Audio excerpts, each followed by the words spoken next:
We are awakening together. This is our weekly gathering we hold online. For more information, visit our website, awakening-together.org. We'd love to see you there. Thank you. I was enjoying that playlist there. That was beautiful. I was enjoying that music. It feels like forever I've been out of a commission here, but I've been back and forth in and out with the homilies, which have been just blessing me as usual, and have had quite a few appearances show up all at once. And challenge me to be, what I am, and I'm grateful for that, and it's all good. I wanted to thank Regina for introducing a book that one of her homilies she did. I think it's called Awake by Angelo DeLullo. That book is just amazing. It's amazing how much a lot of the contemporary sages are just breaking through with such simplicity, and it's just beautiful. So I've been enjoying that, and I know some of you probably are enjoying it as well. Move into one sec. Our purpose and values. There is consistent wisdom in the universe. It shows up in all religions, in philosophy, in all cultures, and throughout time. This wisdom is not unique or new. It is owned by no one and by no organization. No one has to go to a special place or special teacher to find it. It is the most abundant wisdom in the universe. Once one opens one's heart to this wisdom, it appears everywhere by the hand of universal grace.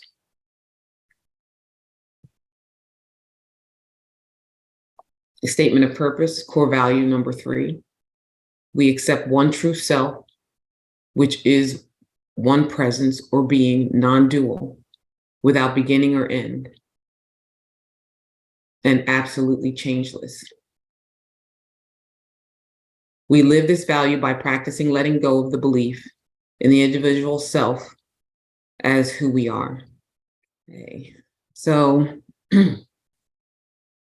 now we'll play our song, which is called Listen to Silence.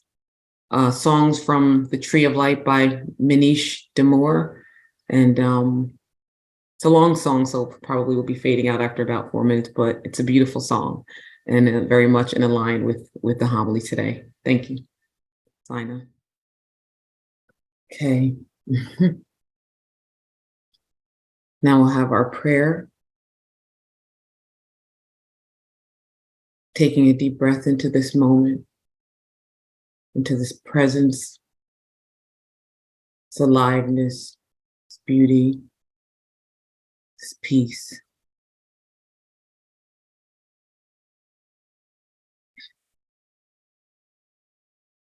Letting love into our hearts. I give thanks for all that is, knowing that there is only one. Grateful for the recognition of what we are, and grateful for the contrast that would solidify this knowing in our very being. Grateful for the voice of peace that washes over every mind and is ever available.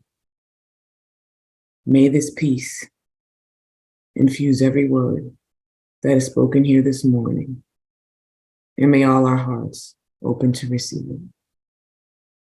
And so it is.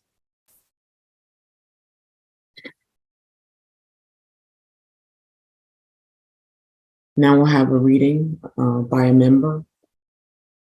The reading I chose was the Holy Spirit's interpretation of the New Testament, NTI Luke, chapter 24, and Melody Brauninger, I hope I'm saying your last name right, will be my reader.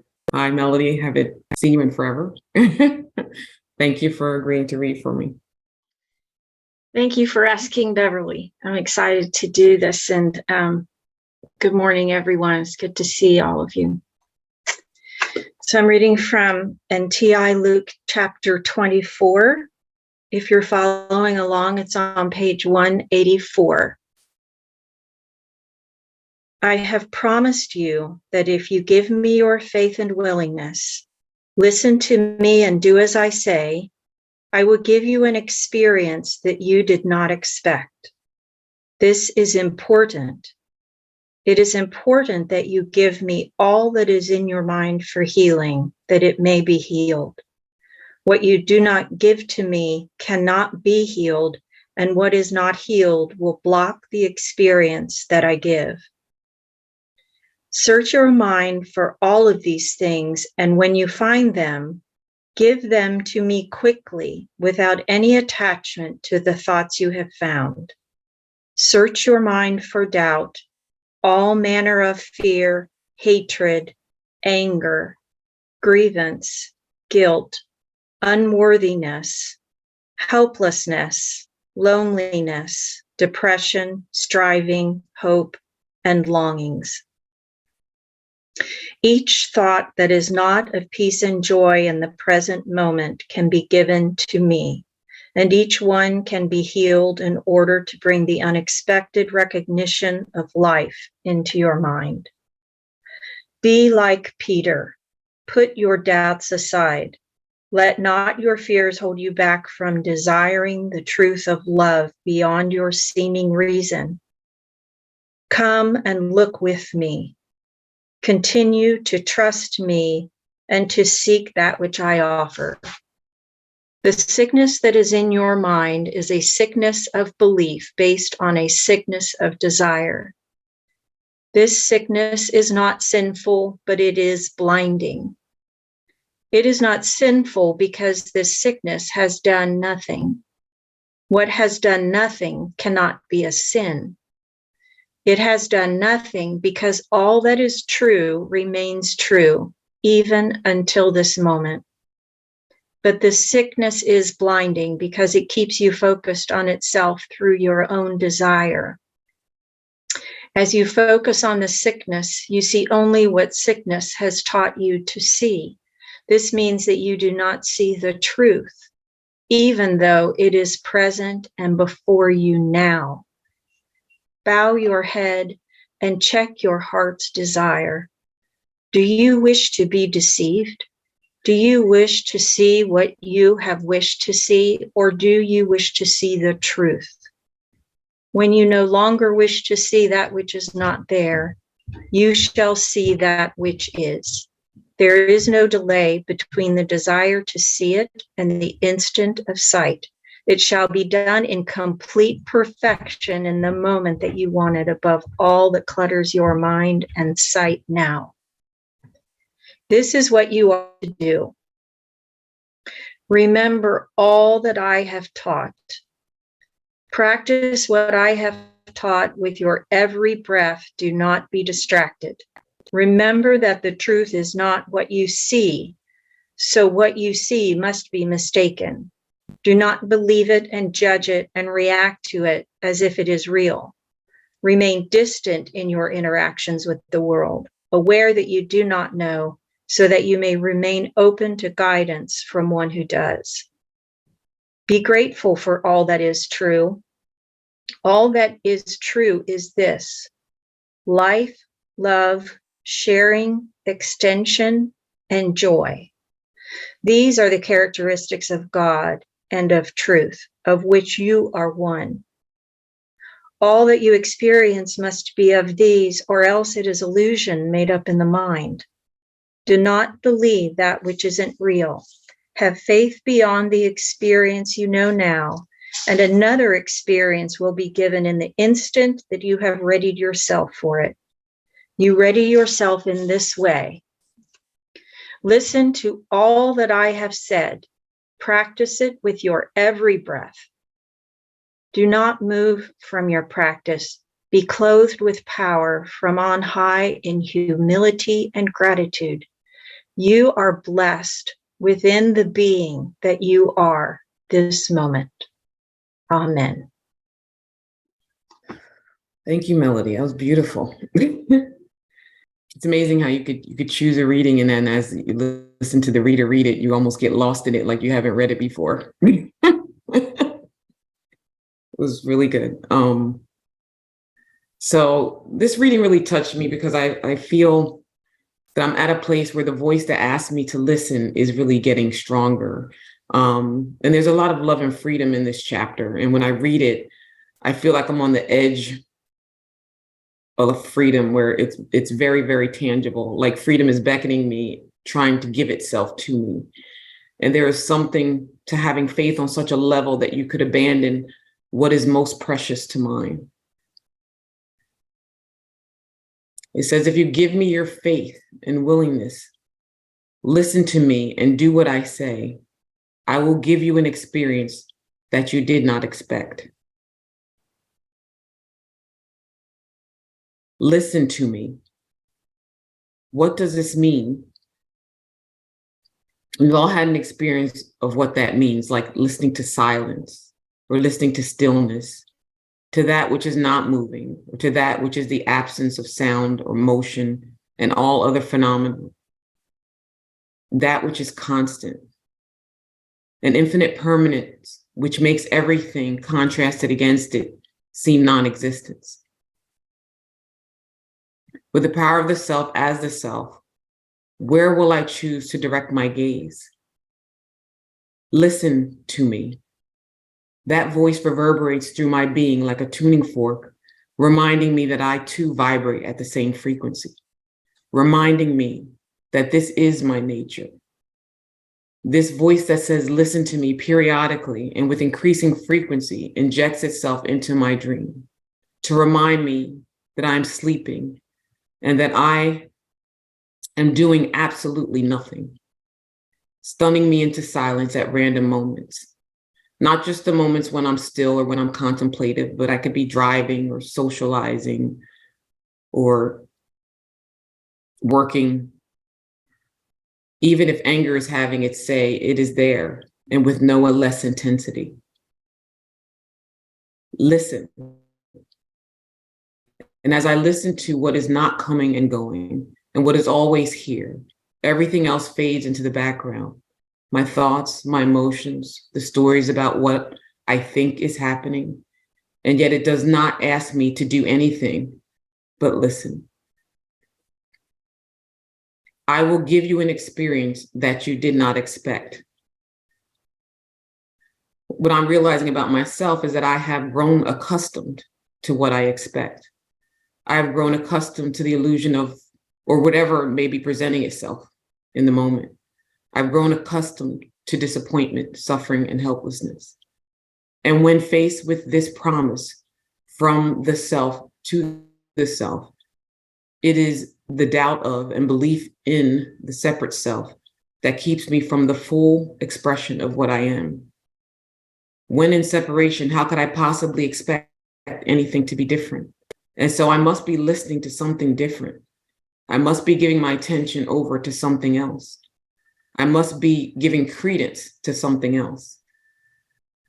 It says, it is important that you give me all that is in your mind for healing, that it may be healed. And this is a challenging one because the separate self says, well, I'll give everything over to you except these couple of things, you know, the ones that have been deemed special or special as in especially painful or threatening to my status quo, or especially dangerous or especially difficult. Those I will keep for myself because they require special attention from me. And if I neglect my managerial duties regarding these most important of the 10,000 things, it will be my end. And yet it says, what you do not give to me cannot be healed. And what is not healed will block the experience that I give. Without exception, what is not handed over cannot be healed. What I keep, I will experience. I'm at the point in my life where I'm so excited to hand it over. It all comes down to what I experience, I desire. One experience I know, but the other, what is this experience? the one that I did not expect. What is that about? I want to know more than ever what it could be that I did not expect. Why do I think that I could ever outdo this most magnificent, infinite consciousness? Am I even the least bit curious about what this could be? Something tells me that this most modest phrase, something you did not expect, would drop me to my knees in awe and humility, though my mind cannot conceive what the power that manifests galaxies and so much more would have in store for me. Just by me handing over my little bit of personal drama. Search your mind for everything and hand it over. This request seems quite simplistic. There are no complexities or exceptions. Simply hand it over. This reminds me of the analogy that probably some might appreciate. You know, if you've ever had to downsize your pocketbook or had to downsize your suitcase if you're catching a flight and you can't fit everything in one bag. Good luck.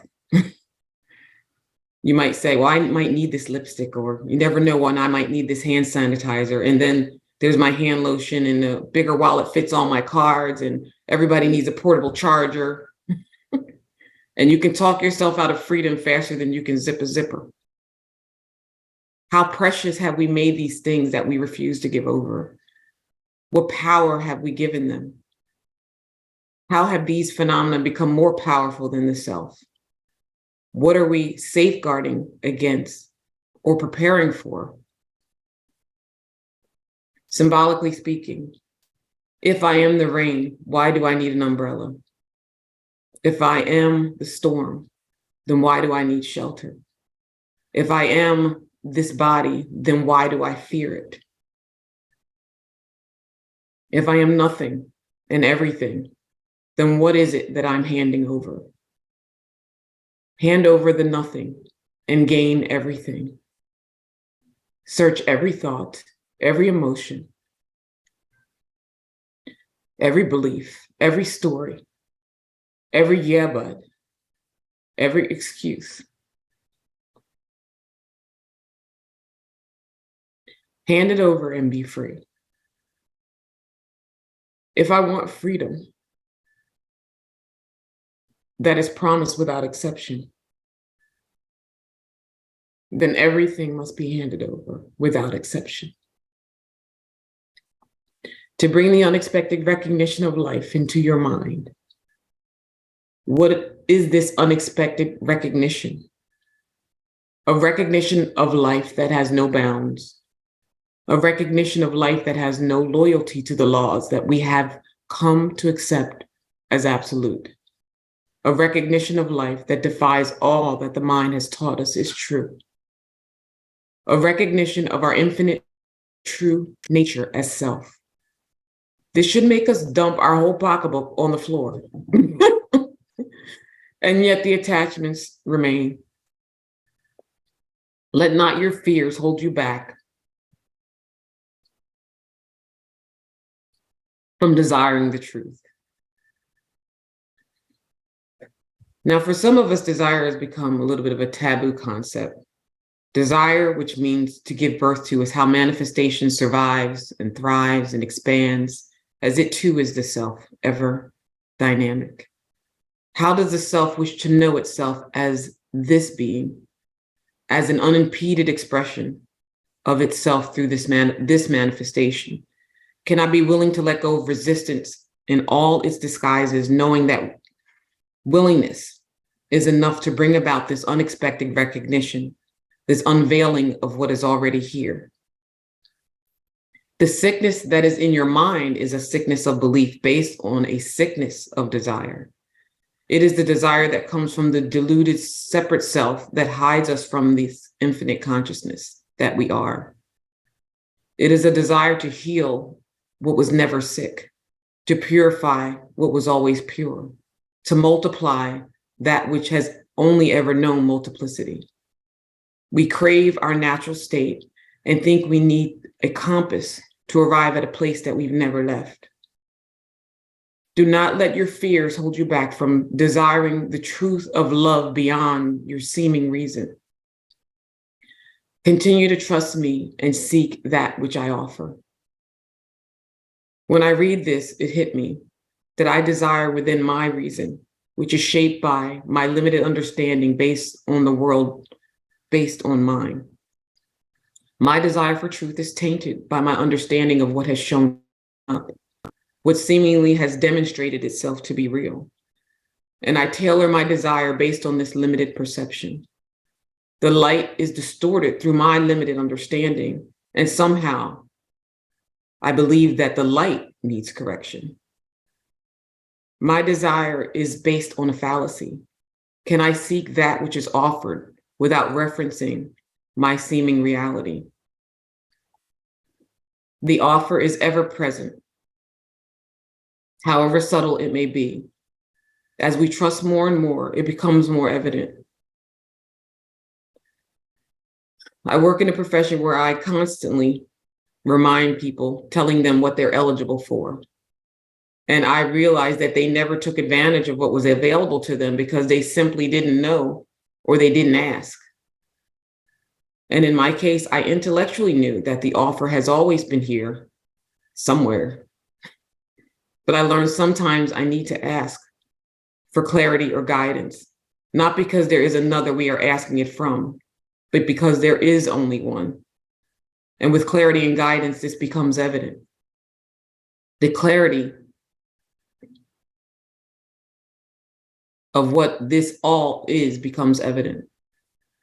I am eligible to recognize myself as the self in any moment.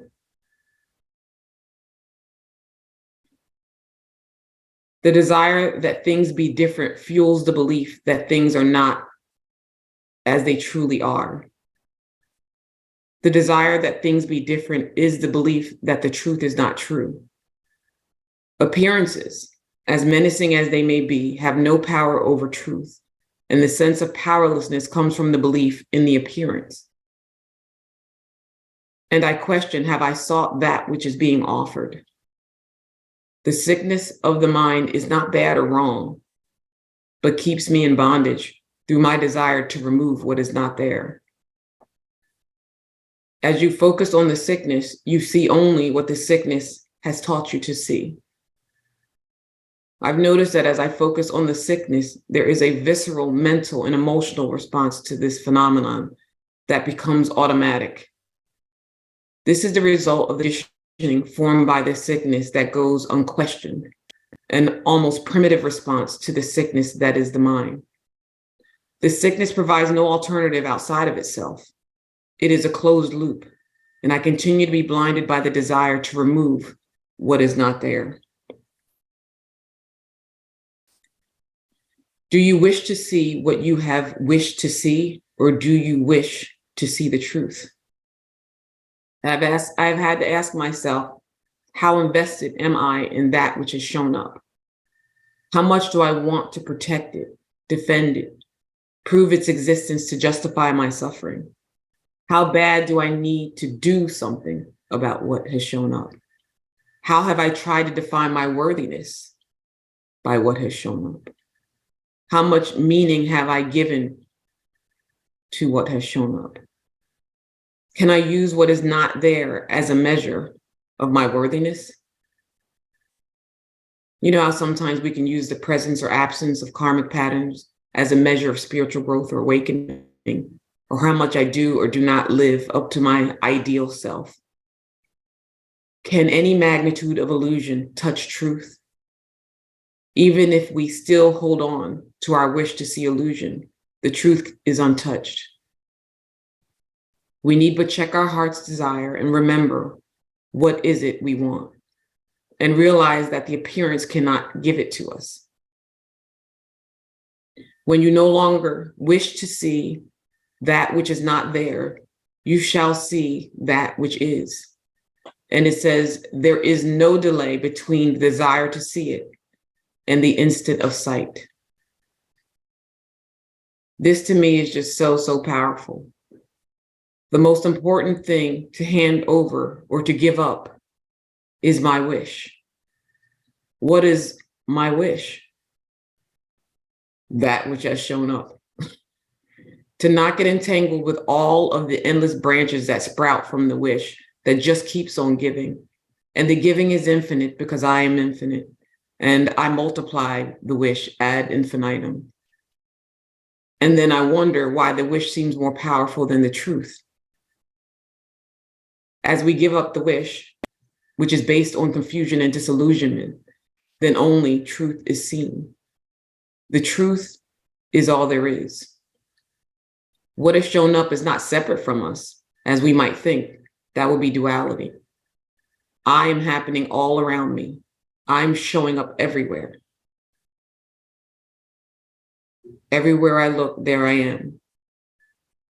And yet nothing has changed. I remain unchanged. I remain the self. So the desire to see the truth must be above all thoughts, above all fear, above all doubt, all terror, even above my perceived solution to the wish. What needs to be done in the world will be done. Render unto Caesar's that which is Caesar's, all the while seeking only that which is offered. What would I see if I practiced this with every breath? If I knew beyond any doubt that what I see must be mistaken? If I refused to interact with it as if it were real, aware that I do not know? How light would I carry this body, this mind, this seeming reality? Will I be assisted in this willingness to accept only what is offered? The answer is yes. Though emotions come and go, I have been astounded by the inability to suffer. The answer is yes. I have seen in myself where I've been unable to suffer. First, in less threatening circumstances, and then in what I perceived as higher stakes wishes. This instant sight has shown itself at times when I was sure that suffering would be an inevitable end to witnessing a terrible wish. This total wipeout that I experienced was so complete, I got a little worried. I even thought, oh my God, am I having a stroke? It was like this automatic part of my brain was gone, and I couldn't even access the so-called wish if I wanted to. And I gasped at the reality that I'm doing nothing to make this happen. Truth just is. It's that simple. And there's no level of magnitude to the disappearance of what is not real. It is only my wish to see levels of magnitude in what is not there. It was like waving my hand through a hologram, astounded that it has no substance, and then wondering, like, why did I not know that before? My first reaction was to look for what I thought was real, like someone looking for keys that they've lost, searching for the pain that usually haunts me with the usual triggers, disoriented by the removal of the pain and suffering. Strangely in disbelief, I feverishly searched for the mental emotional reactions that accompany the usual, and it just was not there. And what's even more astounding is I didn't even need the wish or the appearance to go with the desperation that I once did. The appearance seems to be more and more impersonal, and guidance does come, no assistance needed. And the only requirement is that we hand over everything. I'm grateful for all that is true: life, love, sharing, extension, and joy. Anything else is illusion made up in the mind. I didn't know that having faith beyond what I'm experiencing right now was more than a cliche or something that people just say. I am blessed within the being that I am in this moment, because my being is not separate from the infinite consciousness that I am. Thank you. And this concludes my homily. I would like to share a song with you by Emily Sande called Sparrow. Sometimes it feels like we are taking the long way home. But when we know we've never left, the road is more colorful, more vibrant, more miraculous, more purposeful, not something we just want to get over or transcend. When taking the long way home as a self, it becomes just a beautiful journey within the self, something we didn't expect. Okay. Thank you, everyone. Awakening Together thrives from your donations.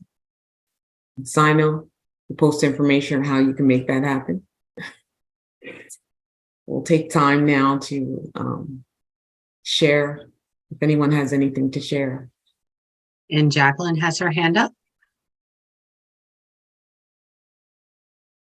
Jacqueline, please share. Thank you. Good morning, everyone. Good morning again. Beverly, I loved your message. It was just perfect. It was right on time. And I just loved how it, we're going to talk about some of this tonight in movie group, about the relationship between, human desire, if you will, and one true desire. And I just thought that you addressed that perfectly. And I'm just thrilled with it, and I'm thrilled by the miracles that I continue to see every day. And just, we've talked about in the past, is like the universe is winking, haha, see, there it is again, haha, there it is again. And I just love that. And you just addressed it so beautifully that I am going to go back and I'm going to listen to your homily again and again and again, because it is meeting me right where I am, and it is it's filling me up. Thank you.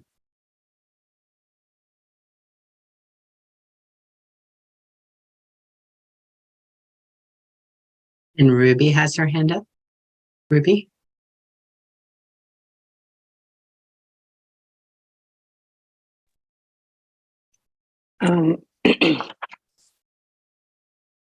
Beverly, your homily was, of course, perfect for me. And I have desired to see the truth in everything, every situation, every experience. And that's what I'm seeing. So every time I come into the sanctuary, there is a truth in there for me. Your truth brought me both. It took me full circle. It started with, I just can't even explain. I'm going to have to listen to your homily again, which I am so pleased to do. But I'm just going to be brief and just say it started off with, I desire that, what I didn't expect. And I said, yeah, that's true. That's so true. I mean, this was not in words, but it was in feelings, I guess. And then I said, oh, I'm distracted. And dump my purse. My purse is full. I have to dump my purse. And then you went to saying,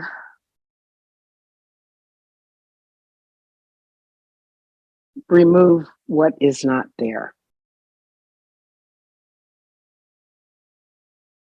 It's already removed. There's nothing wrong here. Just be here now. Just be present now. Whatever shows up is perfect. And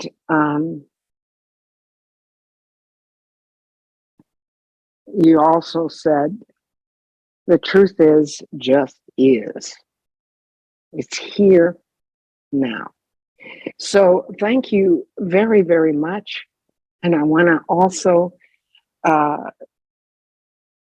tell you about something else you shared. Every time you share, there's something there that really hits me. And the last time you shared something that really hit me was embracing the mystery. And that just hit my core. It's everything that I am, embracing the mystery. So thank you so much, Beverly. I just really appreciate your messages. Thank you for taking me around and bringing me home.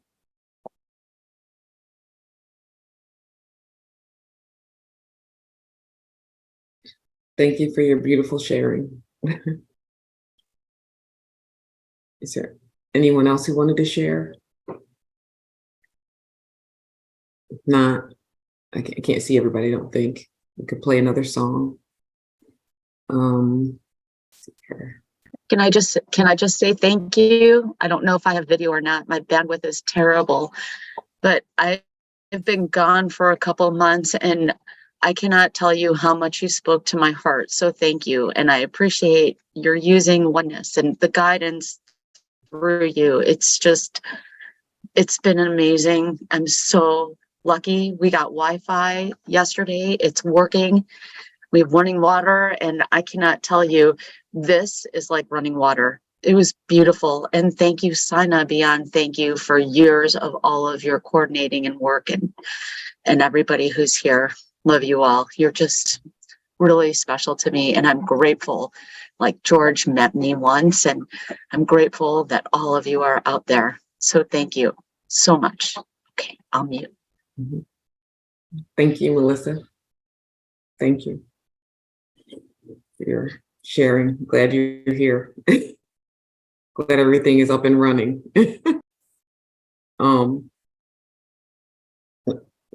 Rhoda? Thank you, Beverly. I don't think there's been a time where you haven't shared a homily and I haven't asked for what you wrote, at least for all the times I've been with you. Something about your contemplations always speaks so, so deeply and just really is exactly what I needed to hear. And today in the reading, I had, before we had come into the homily, I had said a prayer because this monkey mind is a chattering. This pocketbook is quite full and something needs to be dumped for sure. And I actually said a prayer because I just could feel the overwhelm that happens when ego just gets so much attention. And I often don't have a book available when someone's reading, but today I happen to have the book available. And I heard the answer to my prayer. And so I just would share that. It was literally one sentence in NTI Luke chapter 24. And it said, all that is true is this: life, love, sharing extension, and joy. And I feel it in my heart. I feel it in your share. I feel it in everyone sharing this illusion that it is not quite good enough the way it is. Not, everything is okay, but this. That is just the insanity that keeps replaying itself. And I'm just grateful in this moment to see that that is belief. And I don't need to believe that anymore. That is just old programming showing up. What is true is life, love, sharing extension, and joy. Thank you for that, Beverly. Thank you. Thank you. That was beautiful. Thank you.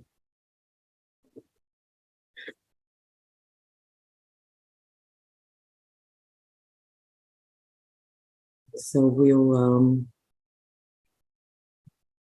move on to our last song, which is by song is by Stevie Wonder called I Am Singing. Is first sung in Zulu, which is a Bantu language of South Africa, then in Spanish, and then in English. And he says there are songs that make us smile and songs that make us sad. And so I'm saying, yet the self sings this universe in real time. It sings you, it sings me. And as a self, what will we sing? Thank you again, everyone. I think we have a couple minutes left. And we have another song if we need it.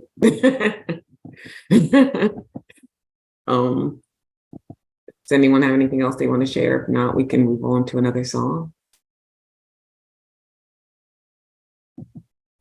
I just want to share thank you for the Motown music. Yeah, Detroit. Stevie Wonder, Zulu and all. And I had his records growing up. My God, I loved him. And now I remember why. Same here. Thank you, everyone, again, for your presence and your love and your sharings. Thank you, Melody, for reading for me. I appreciate that so much. It was beautiful. Thank you, Sina, as usual, as always, for just holding such a beautiful space for everybody here. Thank you. Been watching our online gathering. It happens weekly on Sundays at 10:15 a.m. Eastern Time. To join us live in the sanctuary, visit our website, awakening-together.org. You'll want to click on Online Sanctuary in the main menu, and then in the drop-down menu, look for How to Enter the Sanctuary. Right there at the top of the page is a clickable link. We'd love to see you in the sanctuary and join with you in fellowship. Thank you again for watching. Also, please know that if you'd like to stay connected via the Awakening Together channel here on YouTube, you can subscribe and hit the bell for more notifications. We hope to see you in the sanctuary.